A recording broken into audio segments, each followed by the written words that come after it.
Assalamualaikum, selamat pagi, salam sejahtera untuk kita semua. Saudara, hari ini kita memasuki pertemuan ke-6 Sosiologi Hukum dengan tema Sosiologi Hukum dan Kesadaran.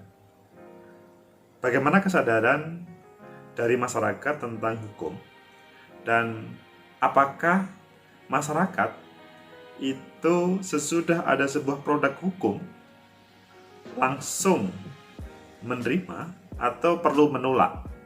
Maksudnya, apakah mereka diperbolehkan menolak atau harus langsung menerima? Ya, itulah tema yang akan kita angkat. Ayo kita lihat di layar.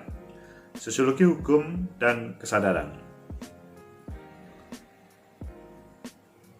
Ini review terkait dengan kemarin, pada pertemuan ke-5 kemarin, lapisan masyarakat berhubungan dengan perjalanan hukum. Di sana pada dasarnya masyarakat menginginkan equal, semuanya sama, tidak ada beda antara kelompok satu dengan lain, baik yang upper class, yang tinggi, middle, ataupun lower. Semuanya berharap yang sama, meskipun secara pribadi itu khususnya yang upper kemungkinan berharap itu menguntungkan terhadap dirinya ataupun kelompoknya, karena bagaimanapun mereka adalah orang-orang yang mungkin mempunyai jabatan, elit kekuasaan, elit birokrat dan lain sebagainya yang berbeda, tetapi secara nurani pasti mereka menginginkan yang sama. Hanya karena ada kasus-kasus selanjutnya, mereka menginginkan fasilitas yang lebih. Middle class, lower class, tentunya mereka lebih sadar terkait dengan equal ini. Jadi kalau kekuasaan itu intervensi dalam kasus hukum, pada pertemuan kemarin, itu sangat mungkin hukum itu bisa diacak-acak, bisa menjadi berubah dibanding dengan konstitusi atau regulasi yang ada. Itu menjadi sebuah masalah. Tapi intinya bahwa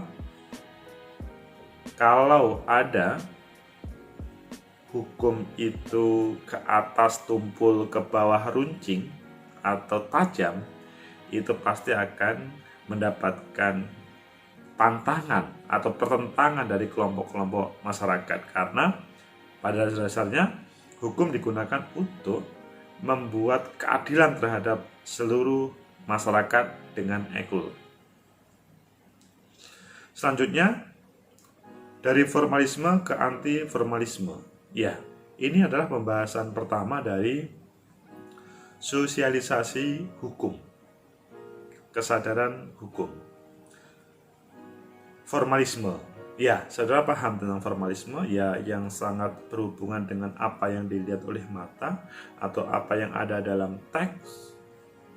Pemahaman seseorang awal pasti berangkat dari formalisme atau tekstual lah. Pada perkembangannya mengarah sampai ke antiformalisme. Ada sebuah kesadaran. Metode mempelajari hukum itu berkembang. Jadi hal ini sangat beriringan dengan bagaimana perkembangan masyarakat. Kalau dahulu yang sadar hukum itu adalah hanya elit kekuasaan, tetapi hal itu digunakan untuk kekuasaan juga. Sehingga yang berhadapan dengan penguasa, taruhlah sang raja, atau penguasa atau rezim yang sangat otoriter, maka mereka akan kalah. Hukum sebagai alat legitimasi saja atau legalisasi aja terkait dengan apa yang diinginkan oleh kekuasaan, sehingga rakyat selamanya salah meskipun sebetulnya yang benar. Tetapi sampai hari ini mereka atau hukum sendiri metodenya sangat berkembang, bukan meninggalkan yang lama memakai yang baru, melainkan yang diperkaya. Jadi ketika ada hal-hal yang lama itu masih baik, masa bisa dipakai dalam dunia hukum. Kalau yang tidak baik ditinggalkan dan mengganti yang baru. Ini hubungannya dengan terkait aktualisasi hukum itu sendiri.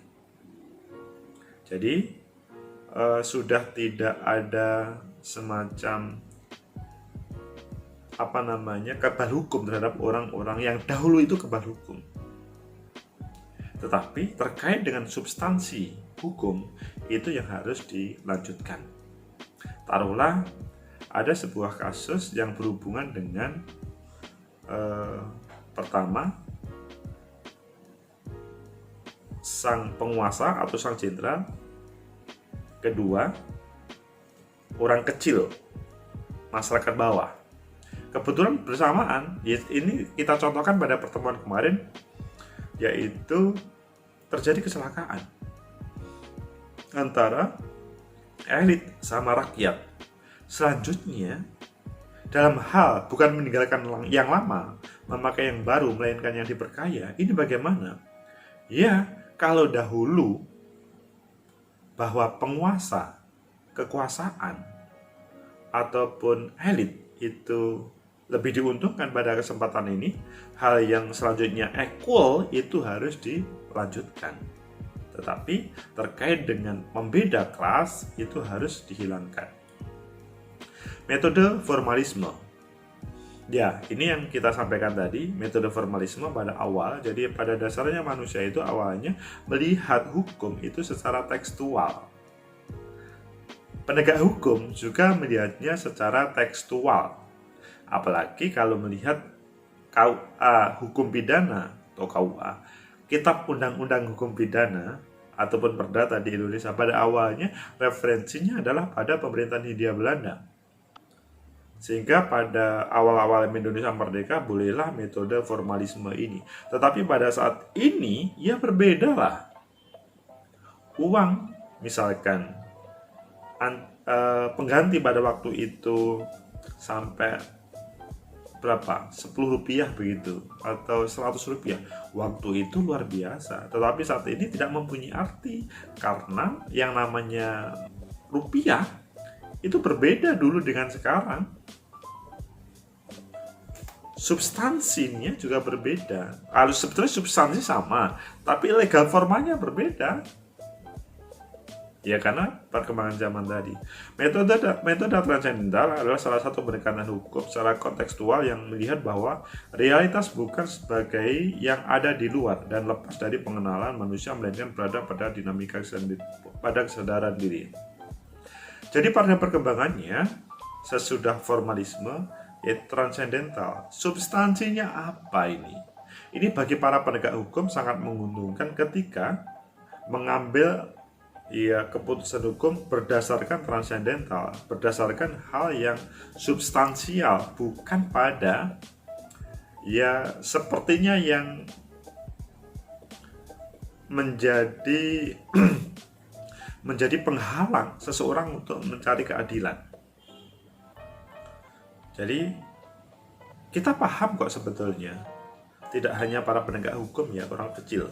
Penegak hukum pun juga ketika menjalankan juga akan sadar, ini yang saya jalankan ini adalah sudah sesuai dengan hati nurani atau tidak. Kalau mereka hakim misalkan memutus yang tidak sesuai dengan hati nurani, meskipun dalam teksnya itu benar, itu ya selalu berpikir dan dihantui terhadap keputusan itu.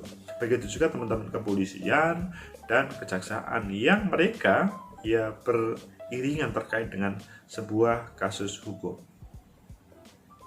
Selanjutnya, Thomas Aquinas mengatakan hukum merupakan peraturan yang berasal dari akal untuk kebaikan manusia. Ya betul. Ketika kita ngomong sosialisasi hukum, supaya bisa diterima, apa yang disampaikan Thomas Aquinas itu harus perlu menjadi pemahaman bersama bahwa hukum itu produk akal untuk kebaikan manusia, bukan produk elit untuk kekuasaan, atau bukan kekuasaan produk dari hakim untuk menjalankan perintah sang penguasa, bukan, tapi adalah produk akal yang sangat rasional digunakan untuk kebaikan manusia, bukan untuk mendelegitimasi seseorang ataupun kelompok ataupun pemerintah, atau digunakan untuk mencederai sang lawan. Itu menjadi masalah. Teori-teori hukum alam adalah perburuan untuk mencari keadilan secara mutlak. Ya. Apa yang disampaikan Thomas Aquinas dan teori-teori hukum alam ini digunakan sekali lagi untuk kebaikan dan keadilan, kehidupan kemanusiaan. Dan ketika dihubungkan dengan sosialisasi hukum, maka ini yang menjadi pertama kali harus dipahamkan terhadap orang-orang yang terlibat dalam proses sosialisasi itu. Karena kalau tidak, sangat mungkin mereka akan menolak jauh awal sebelumnya. Selanjutnya, kita membicarakan kesadaran hukum. Ya, sosialisasi tadi, ya endingnya nanti bagaimana muncul kesadaran hukum. Ayo, yang di kelas ini, saudara sudah sadar enggak terkait dengan apa yang menjadi tema kesadaran hukum? Taruhlah, saudara ketika naik kendaraan di jalan raya, ada sebuah aturan bahwa setiap orang yang naik kendaraan motor harus pakai helm. Apakah saudara memakai helm di jalan raya itu berdasar dari regulasi tadi atau berdasarkan dari sebuah kesadaran? Jujur? Ya pasti. Karena jawaban saudara adalah karena saudara takut ditilang polisi. Itu bukan berasal dari sebuah kesadaran, tetapi berasal dari mungkin belum sampai ke mematuhi peraturan ya, atau undang-undang ya, tapi terpaksa untuk menjalankannya karena daripada terkena ancaman, ya mungkin ditangkap polisi, bahkan diproses dan bahkan mengeluarkan rupiah. Tetapi dalam perkembangannya, suatu saat orang-orang itu sadar kok terkait dengan mengapa sih harus pakai helm. Karena memang banyak sudah orang yang naik kendaraan yang mereka kecelakaan dan meninggal dunia, salah satunya karena kepala. Dan itu kalau dibiarkan menjadi bahaya terhadap banyak orang. Intinya, kesadaran hukum merupakan hal yang utama terkait dengan sosialisasi hukum ini. Ya, secara teknis, sosialisasi hukum itu selanjutnya dilaksanakan dengan penyuluhan hukum. Penyuluhan hukum dilakukan oleh berbagai lembaga. Pertama, ya lembaga negara, mungkin humas, atau kalau berbicara negara yang lebih besar itu adalah ya Kementerian Komunikasi dan Informasi, atau humas Sekretariat Negara atau humas Kepresidenan. Dan selanjutnya kalau berbicara lembaga-lembaga penegak hukum, misalkan pengadilan, kejaksaan, kepolisian, itu juga mereka pasti melakukan penyuluhan hukum. Yang digunakan adalah bagaimana masyarakat itu bisa sadar terkait dengan apa yang seharusnya mereka lakukan yang berhubungan dengan hukum atau yang tidak dilakukan oleh hukum terkait dengan hukum. Selanjutnya adalah sosialisasi hukum itu sendiri, yang sebetulnya tataran sosialisasi itu lebih luas terkait dengan misalkan siapa yang mendengarkan atau mengikutinya. Begitu juga tema-temanya adalah lebih sederhana dibanding dengan penyuluhan. Karena berbicara sosialisasi itu ya awal dari sebuah produk hukum yang mungkin baru diputuskan, yang selanjutnya harus disampaikan. Meskipun sebetulnya saudara-saudara, sebuah produk hukum itu kalau sudah diputuskan, maka semuanya harus mengikuti meskipun saudara belum membacanya, apalagi menghafalnya. Karena dianggap orang yang hidup di zaman itu, maksudnya ketika hukum diputuskan, ya sepertinya mereka, bukan sepertinya, tetapi mereka dianggap sudah mengetahui undang-undang diputus dan mengetahui apa yang seharusnya mereka ikuti dalam undang-undang yang terbaru tersebut. Atau dari masing-masing individu, ini hubungannya dengan kesadaran hukum. Kalau setiap individu itu sudah sadar terkait dengan hukum, maka sebetulnya penyuluhan hukum dan sosialisasi itu bukan merupakan sebuah kebutuhan, tetapi hanya sebatas formalitas. Kalau individu sadar. Ya sekarang masalahnya adalah sampai seberapa besar kesadaran saudara terkait dengan suatu hukum. Kalau hubungannya dengan lalu lintas, saudara agak terpaksa, selanjutnya sadar mungkin, tapi sebagian mungkin juga tidak sadar. Tapi sekarang dalam tema-tema lainnya, apakah ada sebuah kesadaran sehingga setiap individu itu mempunyai kesadaran dan selanjutnya tidak melakukan hal yang dilarang. Pembentukan kesadaran hukum itu ya seperti tadi pada awal kita ngomong formalitas, selanjutnya transenden, kesadaran. Hal ini saudara, ketika kita hubungkan dengan pembentukan kesadaran hukum dengan 3 hal di atasnya, maka ya targetnya semuanya adalah masyarakat sadar hukum.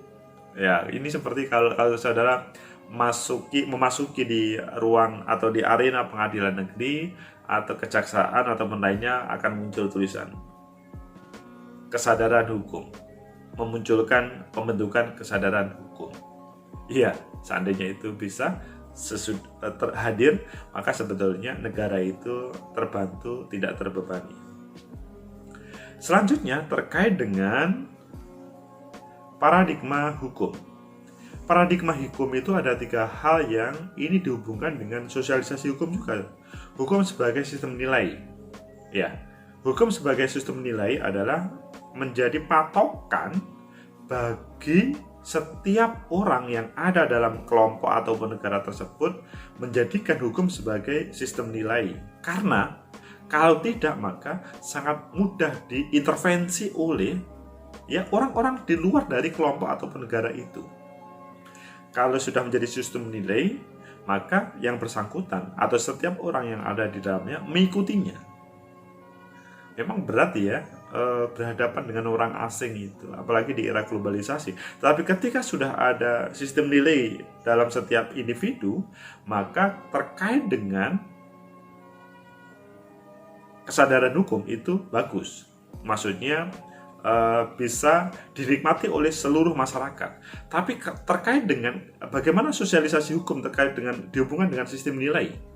Ya, sosialisasi hukum salah satu tujuannya adalah hukum sebagai sistem nilai. Bagaimana sosialisasi atau penyuluhan itu menampilkan hukum sebagai sistem nilai pada setiap masyarakat. Tidak hanya formalitas sosialisasi ataupun penyuluhan. Selanjutnya bagaimana hukum itu menjadi ideologi. Kalau berbicara ideologi, lebih berat atau tinggi porsinya daripada sistem nilai. Atau sebetulnya sama, nilai, ideologi. Kalau ideologi itu dasar-dasarnya, tapi kalau berbicara nilai itu relatif kepada perilakunya, mendasarkan pada salah satunya adalah ideologi. Selanjutnya, paradigma hukum tentang rekayasa sosial. Rekayasa sosial tidak harus diartikan negatif. Rekayasa sosial di sini adalah dihubungkan dengan bagaimana kesadaran masyarakat itu rekayasa dalam tanda kutip terkait dengan kesadaran hukum tadi. Pemerintah, penguasa sering melakukan rekayasa sosial ini. Salah satunya adalah pemerintah mempunyai inisiatif untuk mensosialisasikan semua produk hukumnya. Meskipun coba dihubungkan dengan pada Omnibus Law, apakah hal ini bisa terjadi? Itu menjadi tema khusus, tema tersendiri yang tentunya panjang perdebatannya.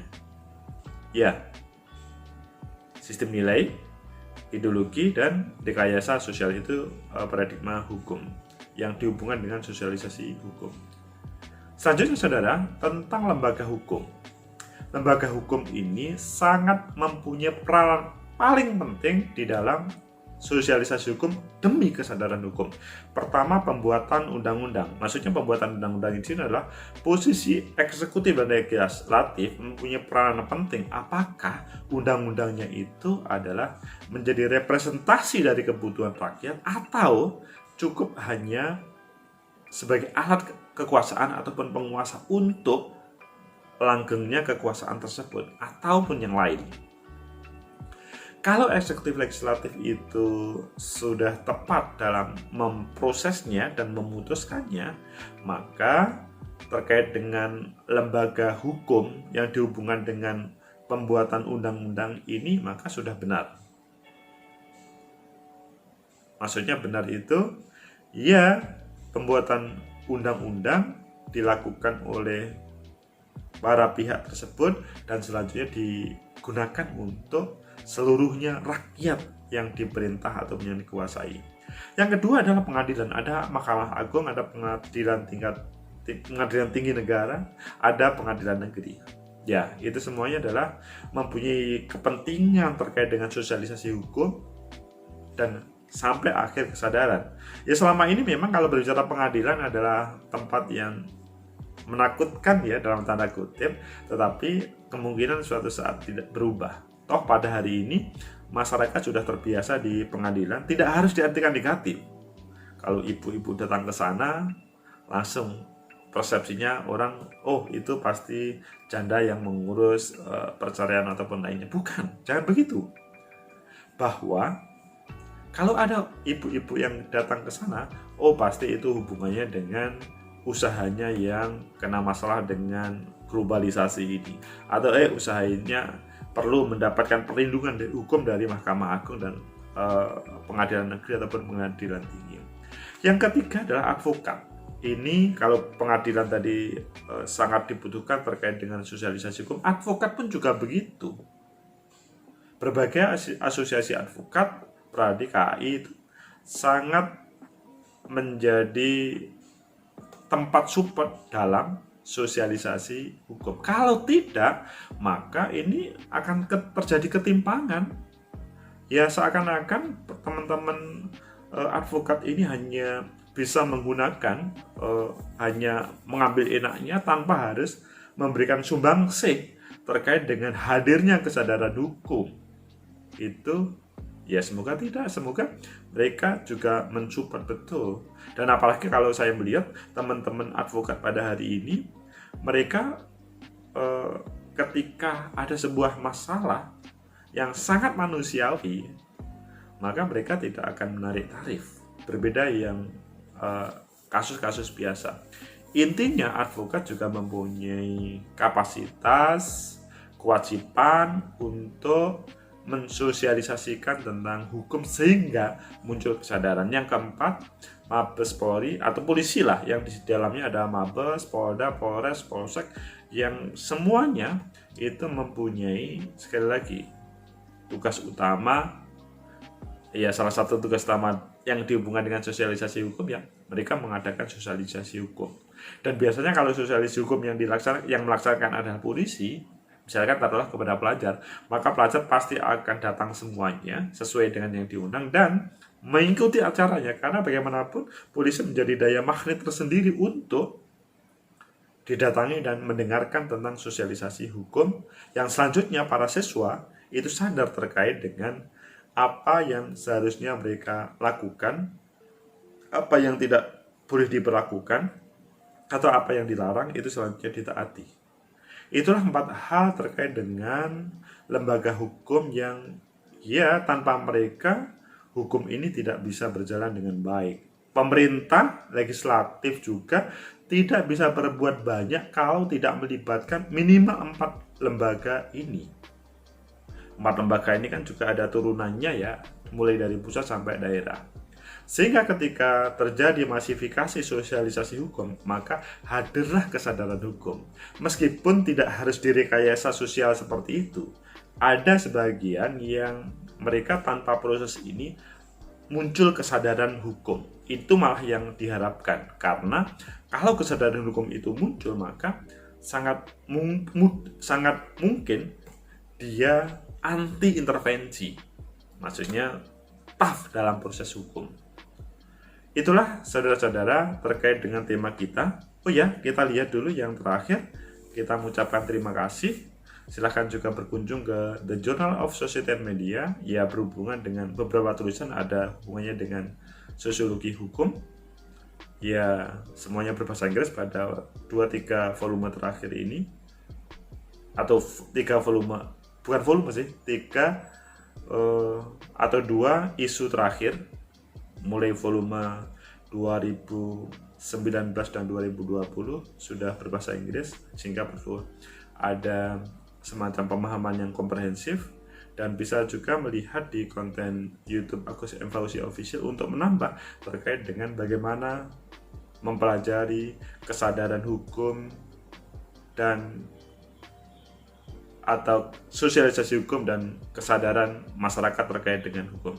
Semoga ada manfaat, semoga menjadi pembuka terkait dengan sosialisasi hukum dan kesadaran hukum bagi setiap masyarakat, sehingga semua patuh tanpa harus ditakut-takuti ataupun diancam, tapi berdasar karena kesadaran masyarakat semuanya, baik dilakukan secara formal ataupun tidak formal. Semoga ada manfaat. Ketemu minggu depan. Assalamualaikum warahmatullahi wabarakatuh.